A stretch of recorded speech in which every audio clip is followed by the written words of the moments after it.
Conectando, vamos a ir al Evangelio de Juan, capítulo 2, versículos del 13 al 22. Yo voy a leer Nueva Traducción Viviente, usted puede leer allí la traducción que tenga disponible.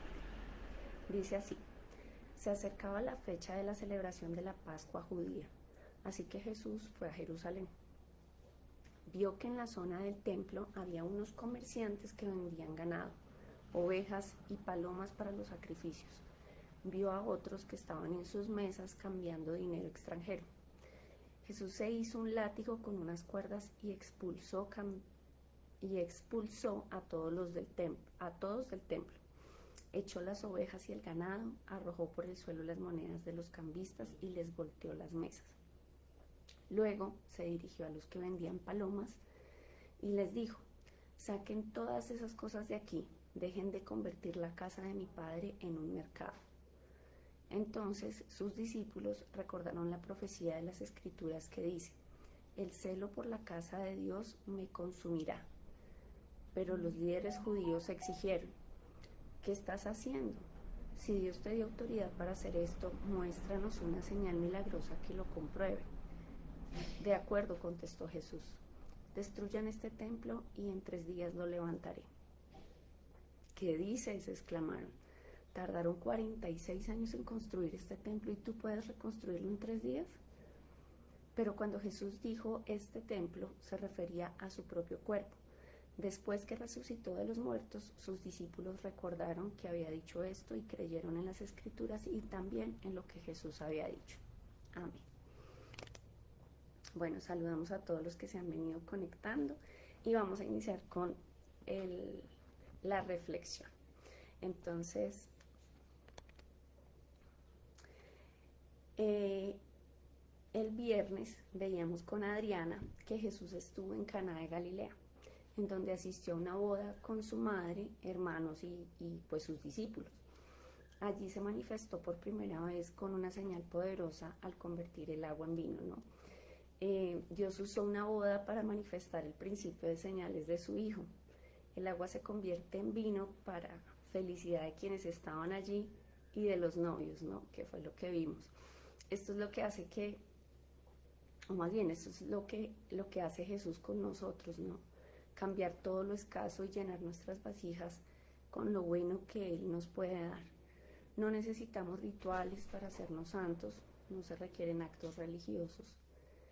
Jesús siempre derrama gracia y convierte nuestros ritos en misericordia y bondad. Ese vino que sería la sangre derramada por nuestros pecados para santificarnos una vez y para siempre. Además, vimos a los discípulos creyendo en Jesús al ver las señales. Qué bueno para nosotros creer en Jesús y seguirle, ¿no? Tener ese momento en nuestras vidas cuando Él transforma, Él llena, y que podamos realmente decir: te creemos, Jesús, te creemos como a nuestro Señor y Salvador. Entonces digamos que ese fue como el recuento del día viernes.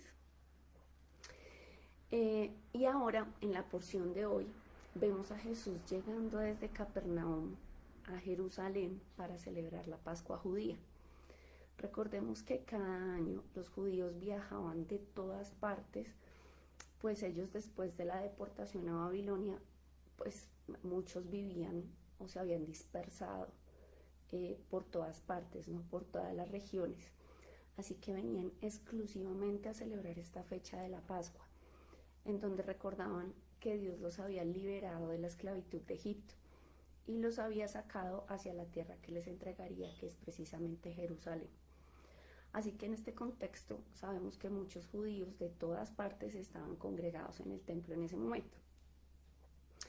Durante estas fiestas se llevaban animales para hacer las ofrendas. Sin embargo, pues es de entender que los judíos que venían de lejos no podían cargar con los bueyes, con las ovejas o con las palomas para los sacrificios. Así que ellos llevaban el dinero para poder comprarlos y muchas veces era dinero extranjero, por lo que hace mucho sentido el hecho de que hubiera cambistas y personas que comerciaran con los animales de los sacrificios. Al final resultaba mucho más cómodo comprar el animal en el mercado que los sacerdotes controlaban en el templo. porque pues esto les garantizaba que el animal había sido examinado por los sacerdotes y declarado apto para el sacrificio. Claro está que pues ellos podían llevar sus propios animales, pero pues se exponían a que de pronto fueran rechazados por los sacerdotes. Así que para ahorrarse el tiempo y las molestias, lo mejor era comprarlos ahí mismo en el templo. Pero el hecho de que los dirigentes del templo, los sacerdotes, hubieran decidido instalar un mercado de ganado en el mismo templo para atender estas necesidades de los peregrinos, vamos a llamarle peregrinos a los que vienen de otras partes o regiones diferentes de Jerusalén, pero son judíos, ¿no? Vienen a celebrar la fiesta de la Pascua. Pues eso fue algo que indignó profundamente a Jesús, ¿no? Ya hemos visto que era necesario tener el mercado porque a los israelitas les resultaba casi imposible tener que viajar con sus animales desde tan lejos, pero la razón por la que los sacerdotes preferían tener ese mercado en el templo y no en otro lugar cercano, pues tenía que ver con el provecho comercial. O sea, estaba claro que ellos querían hacer un buen negocio con el deseo de su pueblo de adorar a Dios. Todo esto pone en evidencia la intención del corazón de estos judíos que en vez de buscar la honra de Dios, buscaban el beneficio económico. Y nos preguntamos, ¿acaso no les importaba pues llenar el templo con malos olores, desechos de los animales? ¿Qué impresión recibió Jesús cuando entró a la casa de su padre y se encontró que la habían convertido en un mercado donde ganaderos y peregrinos negociaban sobre el precio de los animales? En fin, en verdad era razonable la indignación que el Señor Jesús manifestó al ver esta situación, ¿no? Y es aquí lo relevante, o más bien, aquí lo relevante no es el hecho de compro y vendo para honrar a Dios, porque necesito los animales para el sacrificio, como tal vez nosotros lo estamos viendo desde nuestra perspectiva, o sea, como algo totalmente normal y necesario, sino es la intención de fondo, porque lo hacían, porque ellos en ese momento lo hacían era como un negocio, convirtiendo la casa de Dios en un mercado, y no respetaban el templo de Dios. Ahora, en los versículos 15 y 16 dice: Jesús se hizo un látigo con unas cuerdas y expulsó a todos del templo, echó las ovejas y el ganado, arrojó por el suelo las monedas de los cambistas y les volteó las mesas. Luego se dirigió a los que vendían palomas y les dijo: saquen todas esas cosas de aquí, dejen de convertir la casa de mi padre en un mercado. Y aquí notamos el temperamento de Jesús, que no dudó en utilizar lo que tuvo a la mano para sacar del templo de su padre a los que estaban haciendo negocios. Jesús ve el templo como la casa de su padre, mientras que los sacerdotes y los demás la veían como un mercado para negociar, el sitio preciso para lucrarse con la fe de los peregrinos en ese momento. Así que Jesús los echa fuera, y hoy día deberíamos escuchar con atención esta orden de Jesús, ¿no? Y no olvidar que muchos usan la religión y la fe de las demás personas como una fuente de ganancia personal. Entonces, precisamente aquí, cuando sucede esto de que Jesús se arma de verdad de ira por lo que está viendo, entonces los discípulos se acordaron de lo que estaba escrito, que dice: el celo de tu casa me consume. Y esta profecía la encontramos en el Salmo 69, es un salmo de David. Vamos a leer desde el versículo 6 al 9. Dice así: no dejes que los que confían en ti sean avergonzados por mi culpa, oh Señor soberano de los ejércitos celestiales.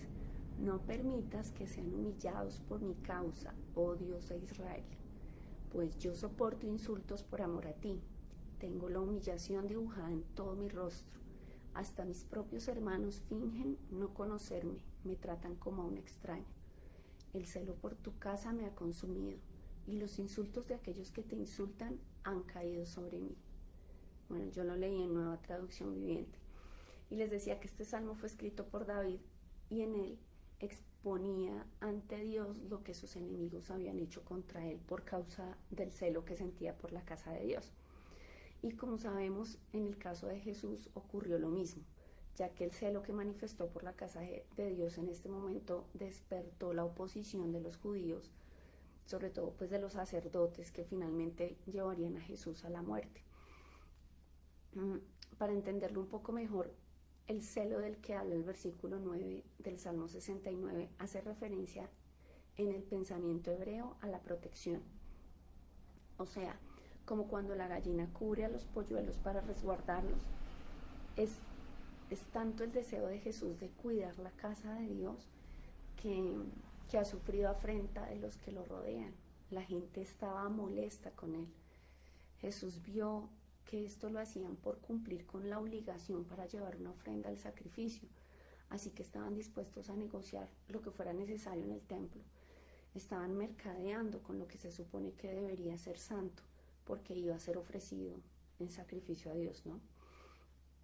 Y aquí la pregunta para nosotros, pues porque uno dice, bueno, sí, muy bonito el contexto judío, pero pues a mí qué me importa, ¿no? Hoy día nosotros pues no tenemos ese tipo de templo, no compramos animales para sacrificarlos, ¿no?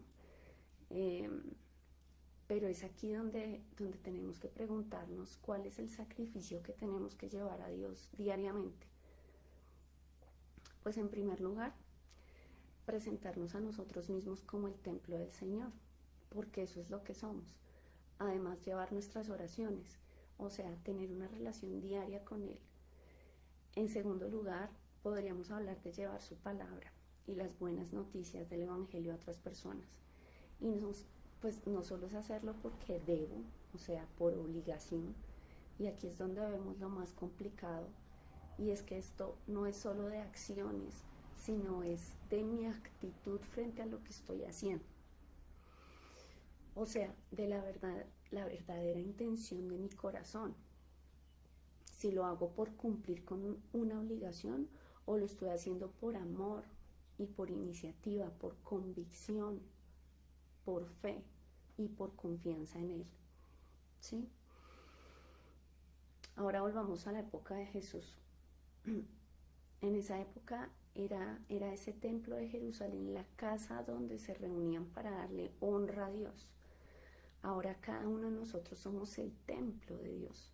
La iglesia es su cuerpo. Y la pregunta aquí es, ¿qué estamos haciendo con este templo? ¿No estaremos mercadeando con él? Le decimos a Dios todo el tiempo que le entregamos la vida, pero nunca tenemos tiempo. Cada vez necesitamos muchas más cosas materiales, pero tenemos menos tiempo.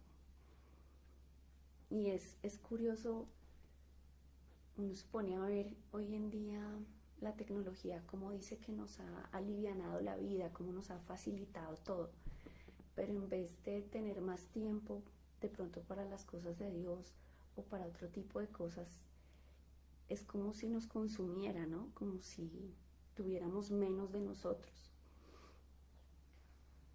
Muchas veces vemos la relación con Dios como el cumplimiento de una obligación, así como la porción de hoy. Entonces toca llevar el buey, el cordero, la palomita para el sacrificio. Y en nuestro caso, no, pues toca levantarse temprano para salir del culto lo más pronto posible y aprovechar el domingo. Entonces vamos al culto de 7.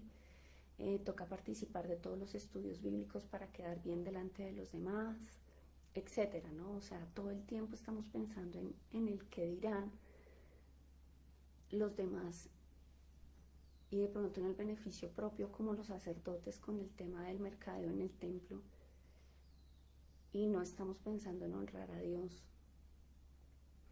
Y realmente a Jesús no lo podemos engañar, así como no lo pudieron engañar en esta porción que estamos viendo, porque Él sabe si lo estamos haciendo con amor en nuestro corazón.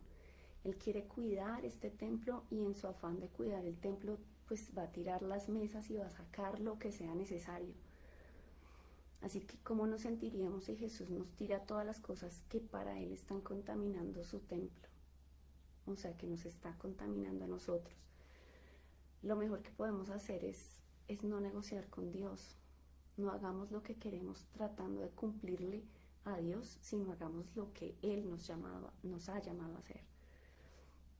No pensemos en negociar con Jesús aparentando por encima que cumplimos cuando nuestro corazón está en otra parte, o queriendo de pronto la gloria para nosotros, buscando lo nuestro en medio de la iglesia, tratando de convencernos que estamos haciendo las cosas bien cuando no es así.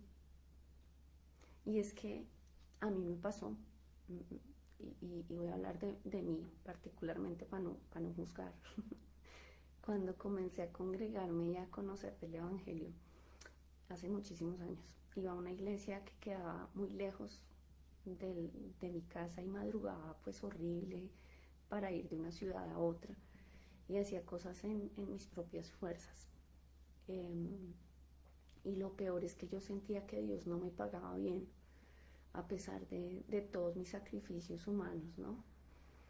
Después de mucho tiempo me di cuenta que era Jesús mismo quitando todo eso que estorbaba, porque yo cuestionaba a Dios acerca de por qué me iban mal las cosas, por qué las cosas no funcionaban, si se supone que yo estaba haciendo lo que era agradable a sus ojos.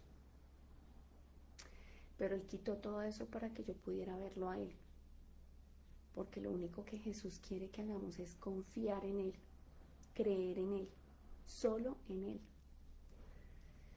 Entonces, bueno, esa es la anécdota personal. Vamos a ir al versículo 18. Dice: pero los líderes judíos exigieron: ¿qué estás haciendo? Si Dios te dio autoridad para hacer esto, muéstranos una señal milagrosa que lo compruebe. Entonces, curiosamente, cuando Jesús hizo el azote y echó del templo las ovejas y los bueyes, nadie dijo una palabra y nadie alzó la mano contra Jesús, ¿no? Definitivamente su presencia y autoridad los había dejado a ellos atónitos y no fueron capaces de reaccionar en ese momento. Sin embargo, los líderes judíos le exigen que demuestre con señales si realmente Dios le dio autoridad para hacer esto. Y seguramente también recordaron el Salmo de David, ¿no? Porque se sabían la ley al derecho y al revés. En su forma de pensar, si Jesús creía que tenía una autoridad superior a la de ellos, debería acreditarla por medio de alguna señal, ¿no? Según los judíos. Sin embargo, ellos pues se habían formado su propia idea de lo que era una señal válida.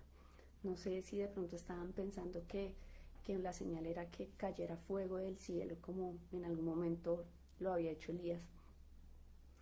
La verdad es que no estaban dispuestos a aceptar a Jesús, esa es la realidad. Nada de lo que él hiciera iba a ser de su agrado. De hecho, Juan nos dice que allí mismo durante la fiesta de la Pascua Jesús hizo muchas señales. Lo vamos a ver más adelante. Entonces el problema era el mismo que el de muchos hoy en día. Lo que nos falta no son pruebas, no son evidencias, sino nos falta la disposición para creer en Él. De hecho, este acto de celo y protección por el templo de Dios y la forma en la que Jesús lo hizo, sin que nadie se atreviera a resistirlo, pues constituía una señal en sí misma, que había sido ya anunciada en las profecías. Entonces preguntémonos si Jesús tiene autoridad para limpiar la casa de Dios, para desocupar el templo y santificarlo. Pues la respuesta es sí, ¿no? Por supuesto que tiene autoridad. Ahora la pregunta va hacia nosotros. ¿Estamos reconociendo la autoridad de Dios y todo lo que Él hace? Entendiendo que Él tiene el control, que Él tiene el poder y la autoridad en nuestra vida. Porque a decir verdad, sí la tiene. La autoridad para quitar y poner todo lo que Él quiera en este que es su templo, o sea, en nosotros. Y muchos diremos, sí, claro, Jesús tiene la autoridad en mi vida y que se haga su voluntad siempre. O sea, lo decimos de dientes para afuera. Sin embargo, cuando Dios nos quita cosas, de pronto sí al principio decimos, gracias Señor, porque algo mejor vendrá y yo confío en ti. Pero cuando nuestros ojos humanos no ven lo que queremos ver, o sea, si en este mundo no recibimos lo que esperamos, entonces nos desalentamos y cuestionamos a Dios que Él no nos paga como merecemos, nos cuestionamos del por qué, si le estamos dando la vida a Él no nos muestra señales de que nos está respaldando. Somos iguales o peores que los líderes judíos, exigiendo señales de parte de Dios. No nos basta su gracia.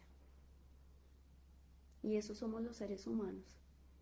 Y Jesús aún nos aguanta con nuestra incredulidad, con nuestra falta de fe, con nuestra falta de reconocer su autoridad. Vayamos a los últimos versículos del día de hoy, del 19 al 22, que dice: de acuerdo, contestó Jesús, o sea, a la petición de los líderes judíos de mostrarles una señal.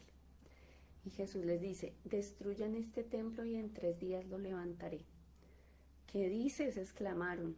Tardaron 46 años en construir este templo y tú puedes reconstruirlo en 3 días. Pero cuando Jesús dijo este templo, se refería a su propio cuerpo. Después que resucitó de los muertos, sus discípulos recordaron que había dicho esto y creyeron en las Escrituras y también en lo que Jesús había dicho. Entonces, cuando Jesús dice que destruyan el templo en 3 días, y en 3 días lo levantará, hablaba de su cuerpo, porque realmente Él era el templo de Dios en la tierra, y hablaba de su muerte y de su resurrección, que se cumplirían pues al pie de la letra como estaba escrito acerca del Mesías, o sea que al 3er día Él iba a resucitar. Y aunque en ese momento tanto los judíos como los discípulos no entendieron y les pareció medio loco lo que Jesús dijo, ya pues que el templo físico de ese momento había demorado más de 40 años en levantarse, pues en ese momento pudo haber sido locura para ellos, pero concluyendo podemos decir que en respuesta a la petición de los judíos, de los líderes de que les diera una señal, Él les señaló la cruz y la resurrección. Y esta sigue siendo la respuesta que Dios da a todo aquel que pide una señal: la cruz, que fue la muerte de Jesús por todos nosotros, la que Él padeció, y la resurrección, que es el cumplimiento de que Él vencería la muerte de Satanás y al enemigo. Entonces no puede haber señal más grande que esta para cualquier ser humano, y que creer en Él y en este acto nos conceda a nosotros el perdón, la sanidad y la vida eterna. Creer en esa señal que fue la cruz y la resurrección, que es lo que Jesús le muestra a los líderes judíos en ese momento. ¿Cuál fue la respuesta a esta señal? Pues los discípulos, tenemos dos respuestas, ¿no? Los discípulos, cuando vieron su muerte y resurrección, entendieron perfectamente y se dieron cuenta de que eso era precisamente lo que les había anunciado. Por el contrario, los judíos religiosos de la época cambiaron lo que Jesús dijo y lo usaron como una evidencia en su contra. Cuando estaba siendo juzgado Jesús, allá en Marcos 14:58, vemos que dice: nosotros, o sea, los judíos religiosos, dicen: nosotros le hemos oído decir, yo derribaré este templo hecho a mano y en 3 días edificaré otro hecho sin mano. O sea, utilizaron las palabras de Jesús para llevarlo a la cruz. Y cuando después Él estaba en la cruz, volvieron a utilizar estas palabras de Él para ridiculizarlo, para escarnecerlo.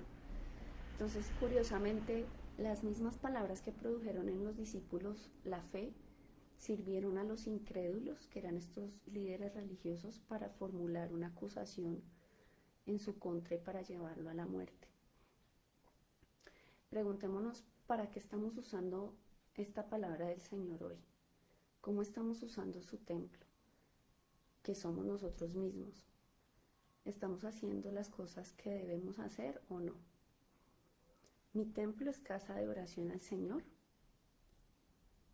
El templo no puede ser templo de día y en la noche convertirse en un bar, qué sé yo. Nuestra vida, nuestro cuerpo, le pertenece a Él, es suyo, es su templo. Cuestionémonos si nuestra vida está siendo de Él y para Él. ¿Estamos creyendo nosotros también, como lo hicieron los discípulos? Y si sabemos que Él resucitó, entonces llevemos las buenas nuevas a quienes aún no tienen esta fe y no le conocen. Hablemos a otros y creamos como hicieron los discípulos para vida eterna y para mostrar a Jesús a quienes nos rodean.